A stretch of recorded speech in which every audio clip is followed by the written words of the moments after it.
Hari ini menjadi hari terakhir kampanye. Semua kandidat pasangan calon nomor 1, 2, dan 3 telah berkampanye sepenuh tenaga mereka dan juga tentunya sepenuh hati mereka untuk meyakinkan para pemilih di seluruh Indonesia. Lalu bagaimana elektabilitas mereka menjelang hari pencoblosan tanggal 14 Februari nanti? Mari kita lihat bersama berbagai survei yang telah dilakukan oleh beberapa lembaga. Lembaga pertama yaitu adalah survei yang dilakukan oleh Poltreking. Nah, Poltreking ini memotret bagaimana elektabilitas calon pada tanggal 27 Januari hingga 2 Februari. Menurut survei yang dilakukan oleh Poltreking ini, Poltreking sebelumnya melakukan survei dengan 1.200-an responden dan dilakukan hingga 2 Februari yang lalu.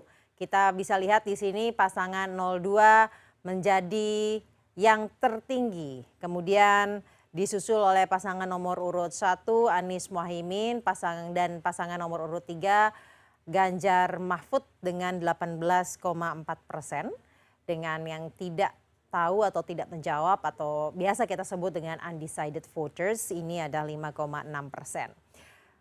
Ini elektabilitasnya. Lalu kalau kita lihat bagaimana trennya. Selanjutnya kita akan melihat tren yang surveinya dilakukan oleh Poltreking. Tren ini yang terus meningkat adalah tren pasangan nomor urut 2. Yaitu dari 4,67 pada bulan Januari naik ke 50,9% pada bulan Februari. Kemudian pasangan nomor urut 1 Anies Mohaimin ini cenderung naik, tapi masuk ke Februari, ini dari Januari ke Februari turun, ini fluktuatif sebenarnya dari tahun lalu. Namun dalam 1 bulan terakhir ini turun dari 26,9% menjadi 25,1%. Dan kemudian untuk pasangan nomor urut 3 ini cenderung turun terus. Jadi Desember itu 27,3%, kemudian yang ada di layar ini adalah Januari 20,6%, kemudian di Februari 18,4%. Lalu kita lanjut melihat lembaga yang lain. Survei juga dilakukan oleh LSI DNIJA dengan responden 1.200 dilakukan secara tatap muka di seluruh provinsi di Indonesia. Posisi dukungan yang terpotret oleh LSI DNIJA ini tidak jauh berbeda dengan apa yang dipotret oleh Poltreking. Pasangan 02 Prabowo Gibran mengungguli dengan angka 53,5%. Yang kedua tetap sama, pasangan 01 Anies Mohaimin 21,7%, dan yang terakhir adalah Ganjar Mahfud 19,2%. Kita lihat tren elektabilitasnya, apakah sama dengan yang dipotret oleh Poltreking? Cenderung sama, yang cenderung naik terus ini adalah pasangan nomor 02. Kemudian pasangan 01 ini fluktuatif cenderung stabil. Pasangan nomor 3 Ganjar Mahfud ini fluktuatif juga namun kecenderungannya turun. Lembaga terakhir yaitu lembaga indikator yang melakukan survei dengan 1.200 responden. Kita akan lihat ini pada tanggal 28 Januari hingga 4 Februari. Elektabilitasnya juga tidak jauh berbeda dengan Poltreking dan juga LSI DNIJA. Prabowo Gibran di urutan pertama, kemudian Anies Mohaimin dan juga Ganjar. Lalu bagaimana trennya, apakah sama? Kita akan lihat tren elektabilitasnya pun sama. Dari 1.200 responden yang dilakukan tatap muka dari seluruh provinsi Indonesia, trennya yang terus meningkat adalah pasangan 02 disusul pasangan 01 yang fluktuatif, namun kalau dipotret oleh indikator ini cenderung stabil. Kemudian Ganjar Mahfud yang paling bontot. Nah, kita akan melihat nih apakah dari potret tadi kalau kita melihat hanya dari elektabilitasnya saja.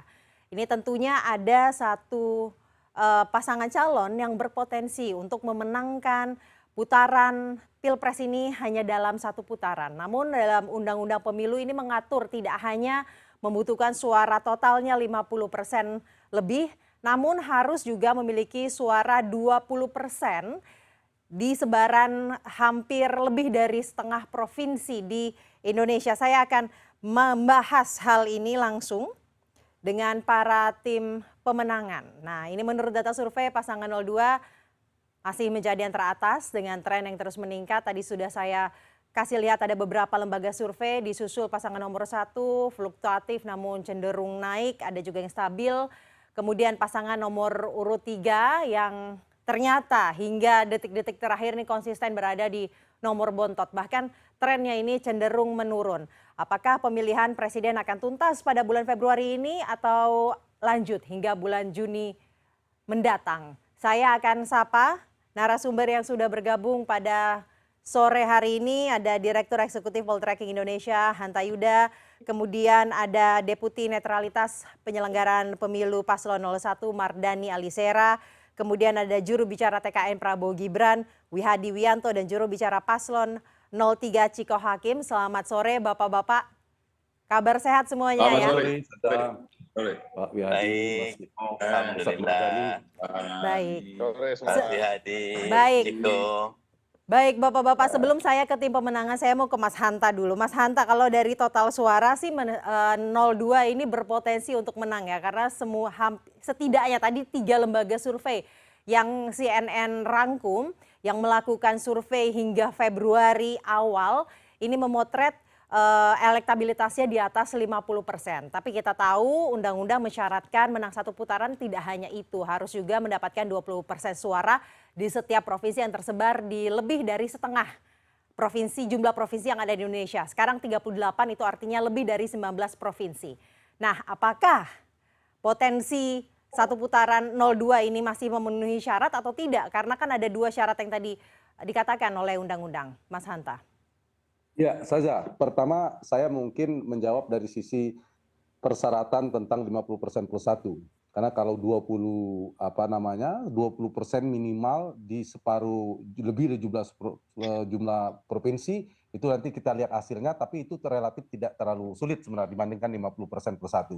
Dan berdasarkan data survei kami, Poltreking Indonesia terakhir itu seperti tadi ditampilkan di CNN, kami melakukan predictive model. Jadi undecided, TTTJ tidak tahu tidak jawabnya menjadi 0. Kesimpulan dari survei per akhir Januari sampai 2 Februari itu yang unggul adalah paslon 2 Prabowo Gibran di 51,7%, kemudian paslon 1 27,6%, kemudian paslon nomor 3 itu di 20,7%.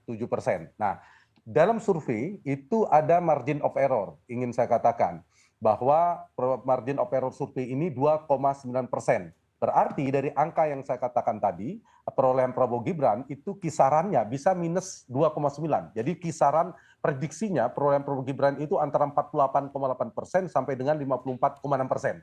Jadi kita fokus ke Prabowo Gibran saja dalam konteks 1-2 putaran kan. Kalau Pilpres berlangsung dalam 1 putaran, dari angka survei ini yang paling berpotensi bisa menang dalam 1 putaran itu kan Prabowo Gibran. Jadi yang relevan kita bahas di sini. Nah, dari data ini memang saya harus katakan di survei Poltreking Indonesia adalah untuk pertama kalinya ada paslon yang bisa menyentuh angka 50%. Plus 1, di atas 50%, yaitu Prabowo Gibran.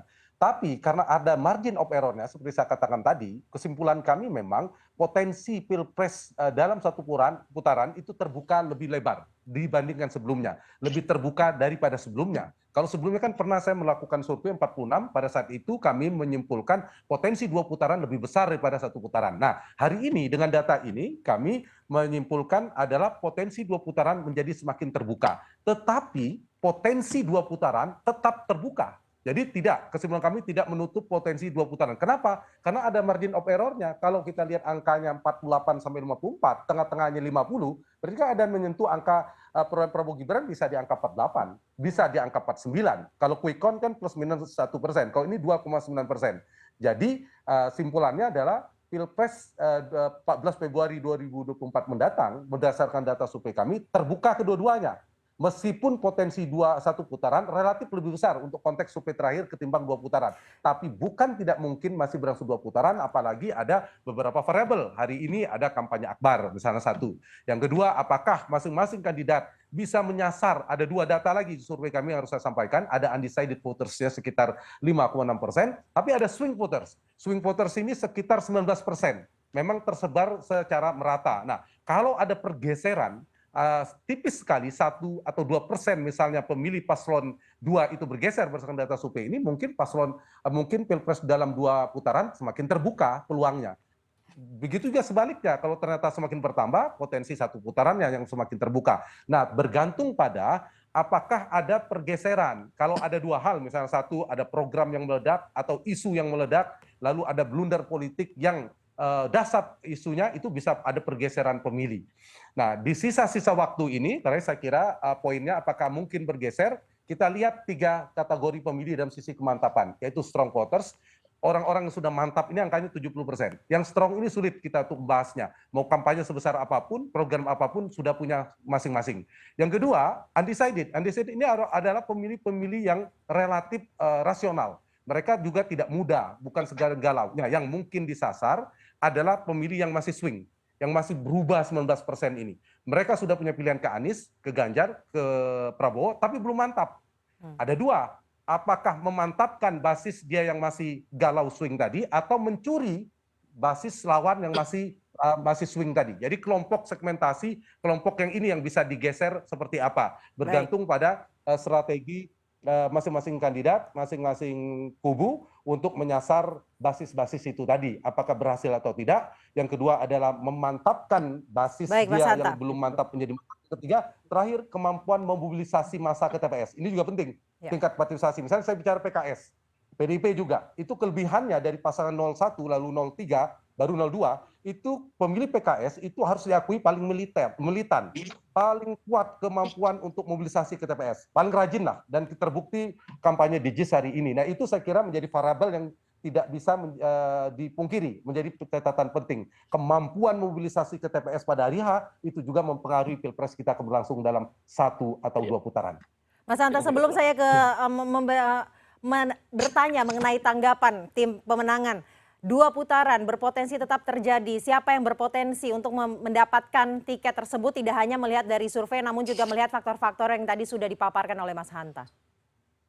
Kalau 1 putaran sudah dari perdata yang paling mungkin adalah Prabowo Gibran ya. Tapi kalau 2 putaran, maka Prabowo Gibran paslon nomor 2 berdasarkan data kami itu paling siap masuk di putaran kedua di Juni 2024. Lalu siapa yang akan menemani melawan Prabowo Gibran berdasarkan data ini? Kedua-duanya masih punya potensi, baik Anies Mohaimin maupun Ganjar Mahfud. Karena kalau dibikin rentang margin of error-nya, batas bawahnya Anies Mohaimin masih agak ketemu itu dengan Ganjar Mahfud di atas batas atasnya di angka 23-24%.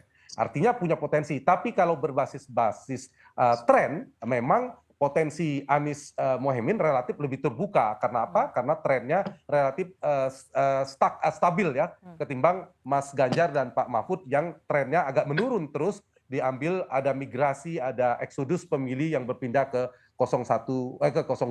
Kecuali tiba-tiba dalam beberapa hari yang singkat seminggu terakhir tadi, ini kan tinggal beberapa hari, data survei diambil sekitar 10 hari sebelum pemilu terakhirnya, itu kemudian ada pergerakan yang kemudian bisa membalikkan basis pemilih Mas Ganjar yang tadinya pindah ke Prabowo balik lagi, nah itu bisa potensi Mas Ganjar dan Pak Mahfud yang akan masuk di putaran kedua. Atau sebaliknya, tingkat kepuasan kepada Pak Jokowi menurun, terdegradasi, kemudian itu kolam utamanya yang mengusung perubahan dari masyarakat menguat, itu ke Anies Baswedan. Mungkin Anies yang makin berpotensi berpeluang untuk masuk di putaran kedua. Saya kira itu satu Prabowo Gibran yang bisa masuk putaran kedua, yang satunya masih punya potensi pada Anies maupun Mahfud. Berdasarkan data. Berdasarkan data, dan tadi ada yang menarik bahwa pasangan 03 ini fluktuatif dan juga cenderung menurun. Jadi saya mau meminta tanggapan tim pasangan 03 terlebih dahulu. Namun harus dijawab setelah jeda ya, Mas Ciko ya. Oke. Karena kita akan jeda terlebih dahulu, tetaplah bersama kami di CNN Indonesia.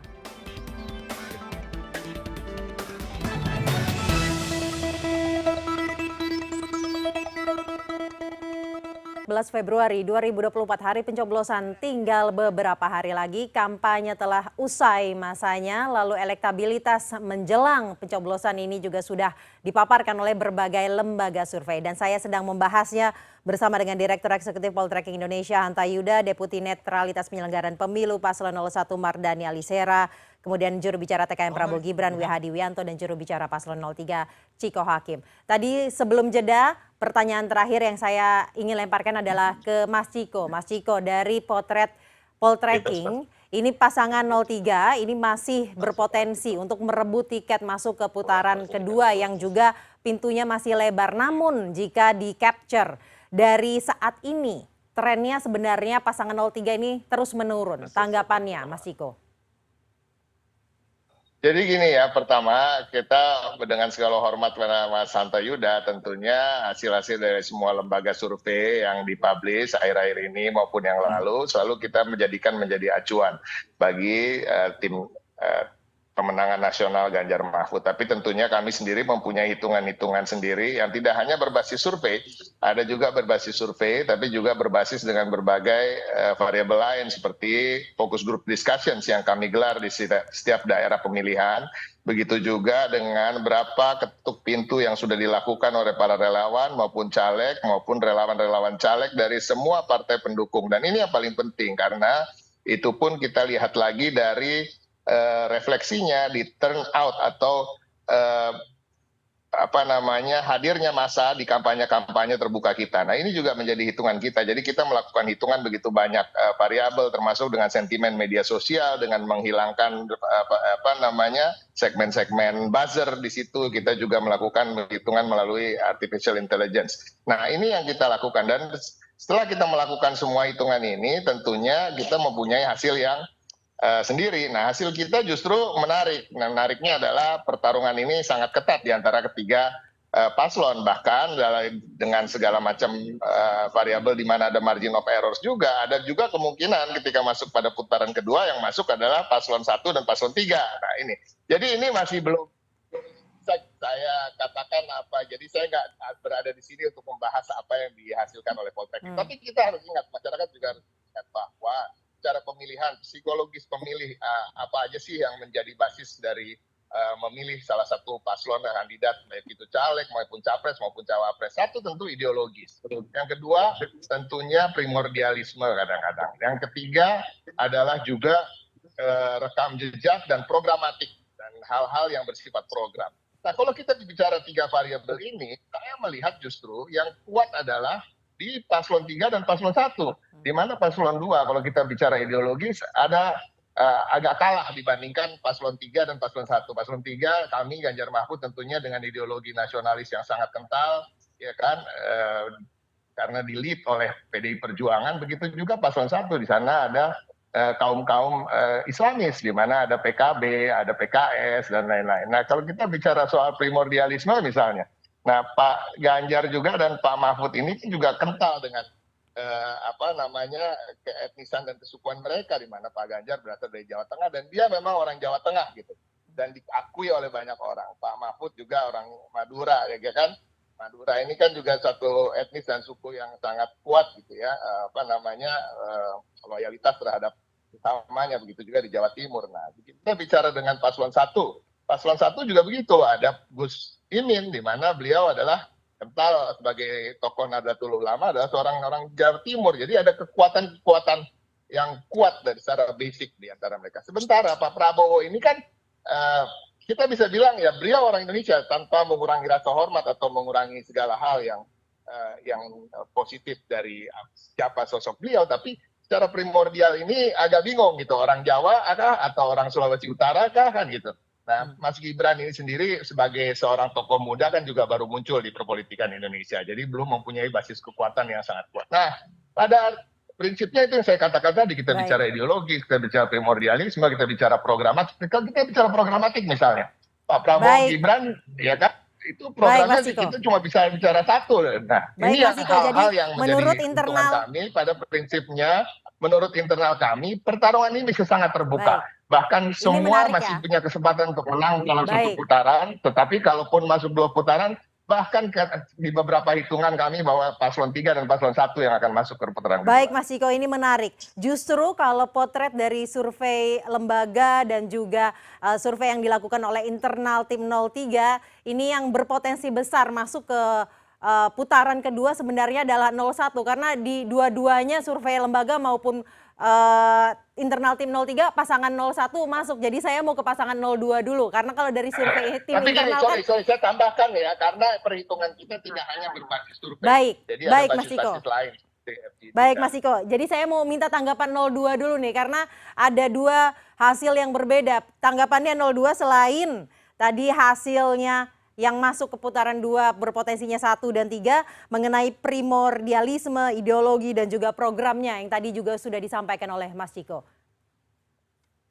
Iya, ini saya sebenarnya berhadapan dengan jurkamnya nomor 3 ini jadi nomor 1 juga ini jadinya.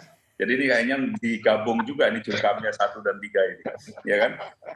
Ya, jadi jubirnya ada tuh. Jadi begini, survei itu kan yang tadi sudah disampaikan oleh Mas Hanta mengenai masalah survei dan segala macam, dan kita melihat dari hasil-hasil survei. Jadi oke lah kalau kita bicara mengenai masalah internal dan segala macam itu. Tapi kan semuanya itu kan ada keilmuannya. Jadi saya kira permasalahan-permasalahan survei dan potensinya saya sendiri sebagai caleg juga sudah tentunya keluar masuk daripada desa, dan kita juga sudah melihat bagaimana animo masyarakat terhadap pasangan Pak Prabowo dan Gibran. Saya kira ini adalah merupakan cerminan semuanya, dan semuanya hampir semua daripada teman-teman yang bergerak itu juga menyatakan yang sama. Jadi kita punya pengalaman yang sama. Jadi apa yang disampaikan oleh Mas Ciko itu, saya kok melihatnya seperti orang yang bercita-cita mimpi, tapi nggak bisa tidur gitu. Gimana bisa mimpi gitu kan? Jadi ini saya kira ini yang mesti harus dilihat juga, bahwa kita tidak bisa mendinai lah. Jadi suatu hal yang terjadi ini, dan hari ini kita melihat bagaimana di GBK animo masyarakat yang demikian besar dibandingkan dengan kampanye-kampanye dari pasangan 03. Ya, jadi kita melihat sampai di luar meluber, dan kita semuanya di sini melihat bahwa kita tertib, ya kita tertib.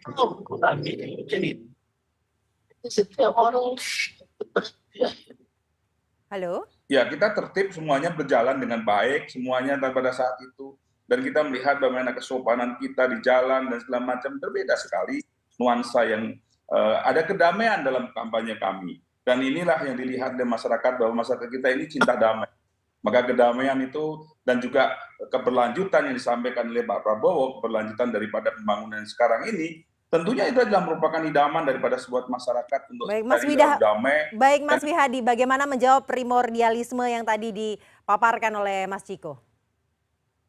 Saya melihatnya tidak ada satu hal yang primordial. Kalau dikatakan bahwa Pak Prabowo itu adalah ayahnya seorang dari Jawa, Banyumas, dan kemudian ibunya adalah Sulawesi Utara, justru ini melihat bahwa keberagaman Indonesia di situ ada di Pak Prabowo, dan bagaimana orang Sulawesi Utara tentunya juga akan mendukung putra Sulawesi Utara, salah satunya mungkin juga dari ibunya, dan dari Jawa pun juga kita lihat bahwa Pak Prabowo adalah merupakan satu orang yang juga keturunan daripada Jawa, karena ayahnya adalah keturunan daripada Jawa yang berasal dari Banyumas. Dan ini primordial yang kita lihat ini kan, kalau kita melihat suku ini juga kita melihat sekarang ini Pak Prabowo ini, kita bicara Indonesia sekarang ini, ya kan? Indonesia ini adalah menciptakan bahwa semuanya tidak kita bisa langsung kita mengatakan bahwa harus Jawa dan segala macam. Kita Indonesia di sini, ya.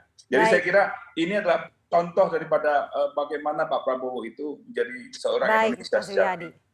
Saya mau ke Bang Mardhani sekarang, 02. Yang tadi ternyata di lembaga survei bisa mendapatkan tiket, di lembaga internalnya 03 bisa mendapatkan tiket. Bagaimana tanggapannya nih, Bang Mardhani?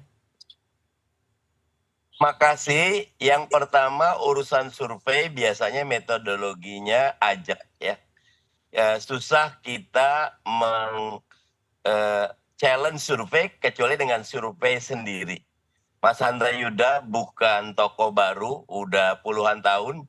Kami udah berapa kali selalu berinteraksi. Jadi pandangan saya, kolamnya Pak Prabowo itu memang gabungan kolam Pak Prabowo dan kolam Pak Jokowi, dan dua-duanya itu besar selama 10 tahun. Nah justru saya bahagia, nyuwun sewu Mas Wihadi. Baru 51% itu, kalau tadi saya masih optimisnya 48 gitu loh. Nah, ini kerja keras kami. Tadi kami sudah mencoba orkestrasi dengan sangat baik. Bagaimana gelombang perubahan di JIS diwujudkan. Besok memang hari tenang, tapi hari tenang buat kami hari sibuk. Hari doa, hari silaturahim, hari menyapa. Dan salah satu yang terpenting, Mas Anies Baswedan bisa mendobrak bahasa saya bukan sinisme ya, tapi apolitiknya kelompok milenial. Acara desak Anies dimanapun pecah gitu loh. Dan saya berpendapat, Mas Hanta Yuda, undecided itu banyak dan swing voter itu banyak yang Gen Z dan milenial yang angkanya 54%. Jadi mereka belum memutuskan, tapi dengan desak Anies yang itu pecah di offline dan pecah juga di online, kami berharap 2-3%-nya itu pindah. Sehingga betul-betul Pak Prabowo maksimalnya 48 lah gitu loh. Sehingga kita memaksa putaran 2. Itu yang terjadi. Terima kasih. Baik, masa untuk meyakinkan rakyat Indonesia mau memilih yang mana sudah usai pada hari ini ya. Bapak-bapak dan Mas Hanta. Mas Hanta juga masih akan melakukan nanti melihat bagaimana hasil dari 14 Februari nanti. Bersama-sama kami juga media, dan yang paling penting seluruh rakyat Indonesia harus menggunakan hak pilihnya. Seperti itu ya Bapak-bapak ya. Oke. Baik, terima kasih. Terima kasih Direktur Eksekutif Poltreking Indonesia Hanta Yuda, Deputi Netralitas Penyelenggaraan Pemilu Mardani Alisera Paslon 01, kemudian ada Wihadi Wianto juru bicara TKN Prabowo Gibran, dan Ciko Hakim juru bicara Paslon 03. Terima kasih telah bergabung bersama kami malam hari ini.